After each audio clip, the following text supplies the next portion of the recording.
India and Australia, both parts of the Quad grouping, are set to sign a harvest trade agreement or interim agreement in next coming weeks, with a comprehensive free trade agreement to follow in the next 12 to 18 months. The deal would cover a wide range of sectors and open opportunities for manufacturing, education and jobs in both countries.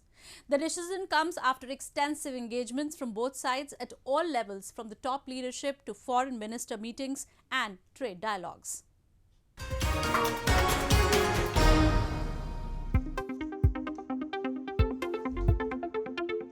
New Delhi and Canberra are on the verge of signing an early harvest agreement or an interim agreement for the tax-free trade between the two countries in the next couple of weeks. Indian Trade and Commerce Minister Piyush Goyal said the nuances will be dealt with in the next 30 days.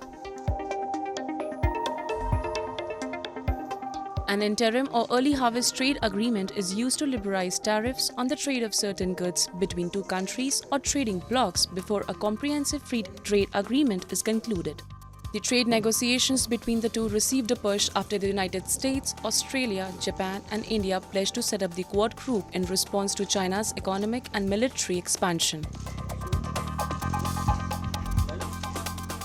The ministers in a joint conference apprised that the agreement will comprise most areas of interest for both countries, including goods, services, rules of origin, sanitary and phytosanitary measures and customs procedures.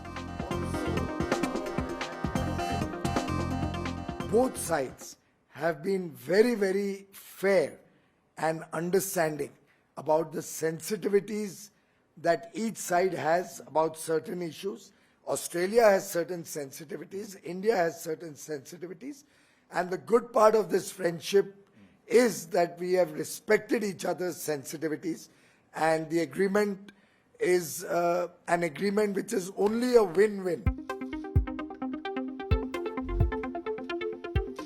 Australia and India launched negotiations for a comprehensive economic cooperation agreement back in 2011. And in 2020, Indian Prime Minister Narendra Modi and his Australian counterpart decided to speed up the negotiations for a trade deal while agreeing to resolve some bilateral issues. Bilateral trade between the two countries stood at about $12.5 billion in fiscal year 21, and it has already surpassed $17.7 billion in the first 10 months of fiscal year 22. India has exported merchandise worth about $12.1 billion from Australia in the first 10 months of the fiscal and has exported merchandise worth $5.6 billion in the same period. Key imports from Australia include coal, gold and LNG, while key exports to the country from India include diesel, petrol and gems and jewellery.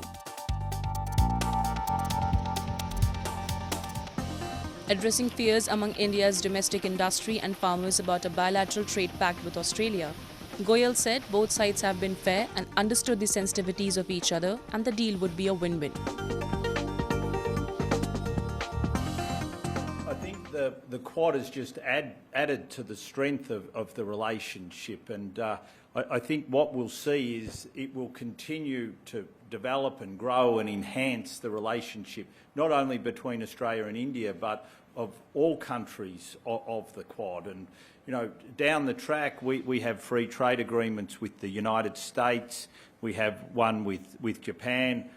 My hope is in 30 days we will have an announcement with India, and then we can start to build the economic cooperation and framework also within the countries of the Quad. So it's a special and unique relationship.